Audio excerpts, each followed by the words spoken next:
A nova lei de licitações e contratos mal foi aprovada e ela já tem mudança. Isso porque foram derrubados alguns dos vetos apresentados pelo presidente da República. Esta é a nossa série da nova lei de licitações e contratos, no seu capítulo extra, em que nós vamos falar sobre a derrubada dos vetos e o que muda na nova lei de licitações e contratos.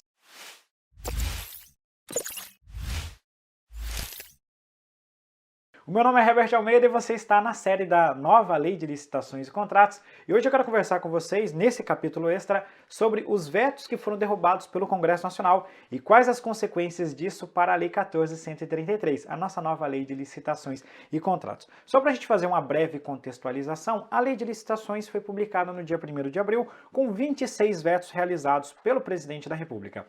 Todavia, sempre que você tem um veto, esses vetos eles retornam para o Congresso Nacional e o Congresso Nacional pode deliberar sobre a manutenção ou a derrubada desses vetos. No caso, o Congresso Nacional manteve a maioria dos vetos realizados pelo Presidente da República. Todavia, nós tivemos 4 vetos que foram derrubados. E o que significa que esse veto é derrubado?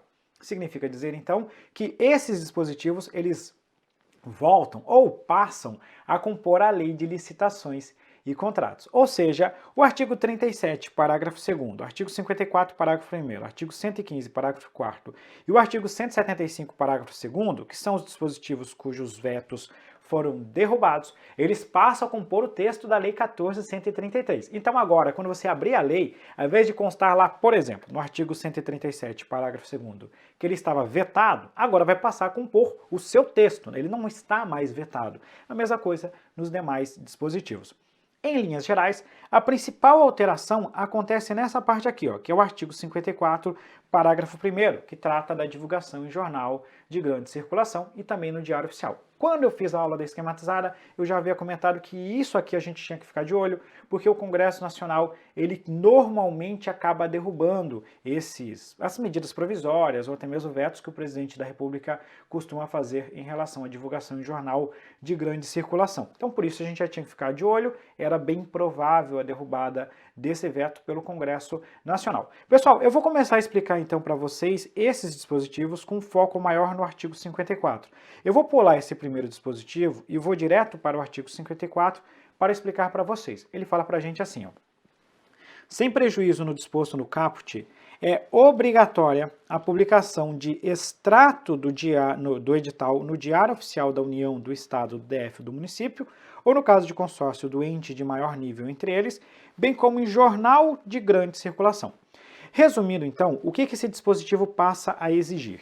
Primeiro, além da divulgação no Portal Nacional de Contratações, que estava no caput do artigo 54, nós temos a divulgação do inteiro teor no Portal Nacional de Contratações, nós passamos a ter a divulgação do extrato, ou seja, apenas de um resumo no Diário Oficial. E essa divulgação no Diário Oficial vai ser o Diário Oficial do ente que está promovendo a licitação, a União, o Estado, o DF ou o município. Se for um consórcio público, que é formado por diversos entes da federação, será do ente de maior nível entre eles. Então, por exemplo, um consórcio público formado entre a União, o Estado e um município, ele terá que ser divulgado no Diário Oficial da União, porque é o ente de maior nível da federação entre eles. Além dessa divulgação, nós também vamos ter a divulgação em jornal diário de grande circulação, que era provavelmente a maior polêmica aqui.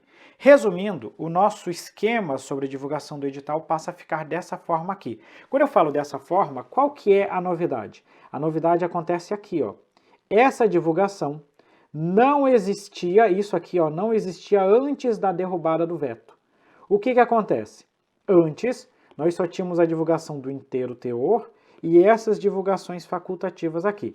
Essa parte aqui a gente não tinha, agora a gente passa a ter essa divulgação. Então o edital ele passa a ter divulgação obrigatória do seu inteiro teor no Portal Nacional de Contratações e de extrato no Diário Oficial e no Jornal de Grande Circulação. Essa é a primeira mudança e é a mudança mais simples para a gente entender e, ao mesmo tempo, é a mudança mais relevante, tanto para a prática quanto para a aplicação em concursos públicos. Complementando esse dispositivo aqui, a gente avança um pouquinho e vai lá para o artigo 175, parágrafo 2º, que ele falava lá sobre um critério específico para os municípios, dizendo assim, até o dia 31 de dezembro de 2023, os municípios deverão realizar divulgação complementar de suas contratações mediante publicação de extrato de edital de licitação em jornal diário de grande circulação. Qual que é a diferença desse dispositivo aqui para o dispositivo anterior? Lá no dispositivo anterior, nós passamos a ter então a divulgação do extrato, e é uma divulgação obrigatória no Diário Oficial em jornal de grande circulação. E aqui ele passa a falar que até 2023 os municípios vão realizar uma divulgação complementar das suas contratações por meio dessa publicação. Para mim, esse dispositivo ele já é abrangido por aquele anterior. Provavelmente, durante a tramitação ainda no Congresso Nacional, não existia uma definição muito boa daquele artigo 54, se haveria aquela divulgação obrigatória. Então, como aquele dispositivo lá ainda não estava bem definido, eles acabaram redobrando as regras, colocando assim, ó, nos municípios, até 2023, além da publicação no Portal Nacional, nós teremos uma publicação do extrato em jornal diário de grande circulação. Porém, como nós já temos agora no artigo 54, parágrafo 1º, também essa obrigação a qualquer tempo, esse dispositivo, ele de certa forma, nem precisava constar. Por quê? Porque não faz sentido eu colocar até 31 de dezembro, quando lá no artigo 54 essa divulgação seria a qualquer momento. Então, só para resumir, nós vamos ter a divulgação no Portal Nacional, em Diário Oficial e também em Jornal de Grande Circulação. E o artigo 175, parágrafo 2º, estava exigindo também essa divulgação em Jornal Diário de Grande Circulação. Beleza, batemos já os nossos primeiros dois dispositivos que nós iríamos comentar, ou seja, já comentamos este daqui e já comentamos este daqui. Vamos agora fazer um comentário do artigo 115, parágrafo 4º, que também é de simples compreensão. O que o artigo 115, parágrafo 4º previa, foi vetado e agora volta a prever novamente. Ele fala assim, ó, nas contratações de obras e serviços de engenharia, sempre que a responsabilidade pelo licenciamento ambiental for da administração, a manifestação prévia ou licença prévia, quando cabíveis, deverão ser obtidas antes da divulgação do edital. O que acontece? Dentro de uma licitação pública, o licenciamento ambiental pode ser obtido pela administração pública ou pelo contratado, conforme definido no edital e no contrato. Pode ser um encargo da administração ou pode ser um encargo do contratado. Quando for um encargo da administração, antes de divulgar o edital, a administração pública já terá que ter obtido o que a gente chama de licença prévia ou de manifestação prévia. Só para você ter uma rápida interpretação, lá no portal do Ministério do Meio Ambiente, nós temos o conceito de licença prévia. Ele diz assim, ó, licença prévia é o documento que aprova a localização e a concepção do empreendimento, atividade ou obra, que se encontra na fase preliminar do planejamento, atestando a sua viabilidade ambiental. E aí estabelece requisitos básicos e condicionantes que serão atendidos nas próximas fases. Por que isso aqui tem que ficar a cargo da administração pública? Porque essa licença prévia é um documento, é uma das fases da obtenção do licenciamento ambiental, em que você diz o seguinte, olha, nós aprovamos, só que você tem que promover essas pequenas adaptações. Por que isso já tem que ficar sob encargo da administração pública, ou melhor dizendo, quando fica sob encargo da administração, tem que ser prévia à divulgação do edital? Porque se você não obtivesse isso aqui previamente e deixasse para obter só depois e fosse uma responsabilidade da administração, pode ser que o órgão ambiental exigisse algumas adaptações que impactassem no conteúdo das propostas. Então é o seguinte, se isso for encargo da administração pública, já obtenha a licença prévia antes de divulgar o edital, porque isso aqui pode impactar na formulação das propostas. Por outro lado, se for um encargo do contratado, logicamente que será uma etapa posterior à licitação. Vamos resumir. Quando o licenciamento ambiental ficar sob encargo da administração pública, a manifestação prévia ou licença prévia, se cabíveis, devem ser obtidas antes da divulgação do edital. Simples assim. Não sofra. É só isso que nós temos que pegar. Beleza, veja só que eu não segui uma ordem, e eu não segui uma ordem de propósito. Por quê? Porque o último dispositivo é o dispositivo mais complicado.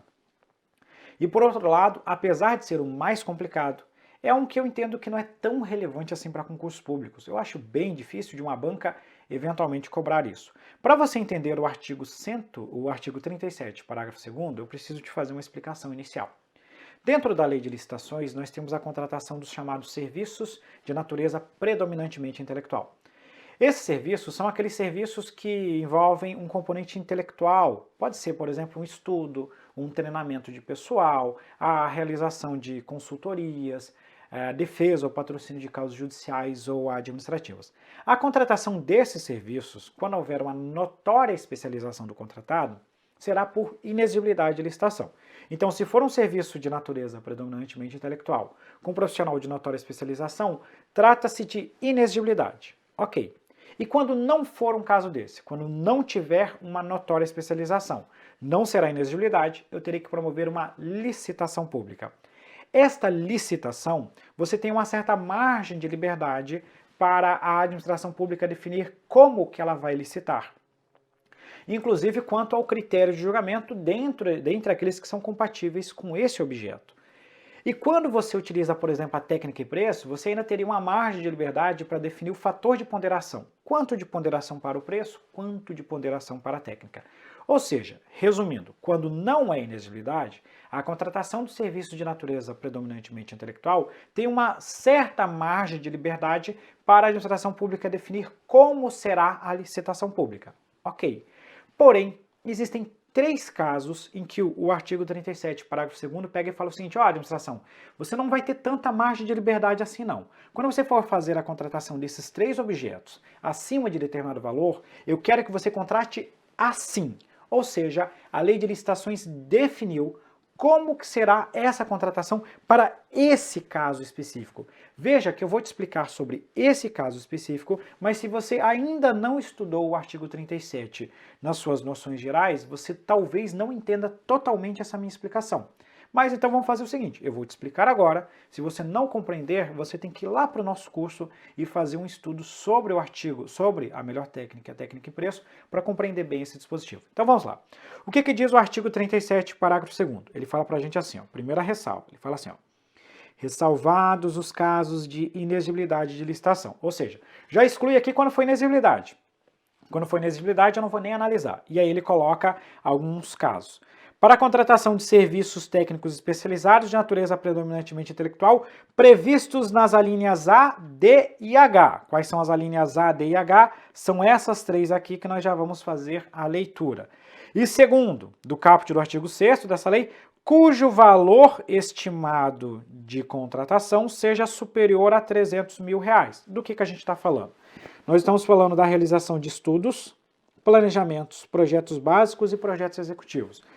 Estamos falando de fiscalização, supervisão e gerenciamento de obras. E estamos falando de um caso específico de controle de qualidade e tecnológico e realização de análises, testes e ensaios. Nesses 3 casos aqui, somado à situação em que o valor ultrapassa R$300 mil, ou seja, enquadra-se num desses casos e o objeto tem valor superior a R$300 mil e não se trate de inexigibilidade de licitação. Tá vendo como é específico? Atendendo a estes 3 critérios aqui, a lei de licitações fala pra gente que o julgamento será por melhor técnica ou por técnica e preço na proporção de 70% de valoração para a proposta técnica. Ou seja, a lei pegou e falou, ou você usa a melhor técnica ou usa a técnica e preço na proporção de 70% para a proposta técnica. Eu diminuo muito a margem de liberdade que a administração pública teria na definição do critério de julgamento. Em resumo, o artigo 37, parágrafo 2º, define, limita a discricionariedade da administração pública quando ela for promover uma contratação que não seja de inexigibilidade de licitação, que trate de uma dessas 3 hipóteses de serviço de natureza predominantemente intelectual, quando o valor ultrapassar a R$300 mil. É isso que acontece no artigo 37, parágrafo 2º, incisos 1 e 2. Pouco significativo para concurso público e depende de alguns conhecimentos prévios, de alguns estudos prévios para você entender esse dispositivo. Em resumo, pessoal, vale aquela regrinha que eu comentei com vocês, a nova lei de licitações. Ela sistematiza, ela explica muito melhor algumas coisas do que a antiga lei de licitações, porém quando ela é técnica mesmo. É o caso desse artigo 37, parágrafo 2º. Pessoal, só para alertar vocês, o nosso curso da nova lei de licitações já está sendo atualizado com esses vetos realizados pelo presidente da República. Essa é a grande vantagem do material escrito na versão online e também no curso online, porque quando a gente tem essas mudanças, nós já podemos promover as alterações imediatamente. Então, quando você estiver assistindo esse vídeo, provavelmente lá na área do aluno do nosso curso da nova lei de licitações, nós já estaremos com os PDFs atualizados e logo eu já vou inserir esse vídeo aqui também de explicação e logo nós vamos fazer outros comentários que eventualmente a gente identifique e perceba que seja necessário. Caso você queira fazer a aquisição do nosso curso, ele está disponível por esse QR Code ou neste link que nós temos aqui abaixo. Não se esqueça também, se você chegou até aqui, de deixar o curtir se você gostou desse nosso vídeo e também de se inscrever aqui no nosso canal. Um grande abraço para vocês e até a próxima!